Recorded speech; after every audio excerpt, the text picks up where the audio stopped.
চোটের কারণে ডারউইনের প্রথম টেস্টে না থাকা শরীফুল ইসলাম ম্যাকেতে ফিরে যেন জ্বলে উঠলেন আগুনের গোলা হয়ে। প্রথম ইনিংসে মাত্র ৬৪ রানে অল আউট হয়ে বাংলাদেশ যখন চাপে, তখন ত্রাতা হয়ে দাঁড়ালেন এই বাঁহাতি পেসার। বলের গতি, সুইং আর নিখুঁত লাইনের লেন্থে একের পর এক অস্ট্রেলিয়ান ব্যাটারকে ফিরিয়ে দিলেন তিনি। Travis head, Marnus Labuschagne, Steven Smith, অবশেষে কেউ রেহাই পেলেন না শরীফুলের আগুনে বোলিং থেকে। অবশেষে টেস্ট কেরিয়ারে নিজের প্রথম ৫ উইকেট পূর্ণ করে ইতিহাসের পাতায় নাম লেখালেন শরীফুল। তবে এখানেই থামেননি বাংলাদেশের এই বাঁহাতি পেসার।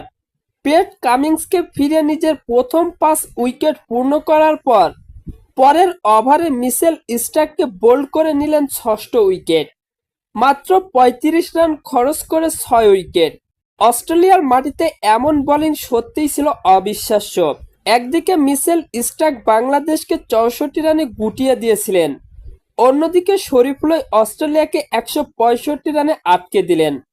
তাই ম্যাচের প্রথম দিনটি শেষ পর্যন্ত হয়ে উঠল শরীফুল ইসলামের প্রত্যাবর্তনের এক দুর্দান্ত গল্প।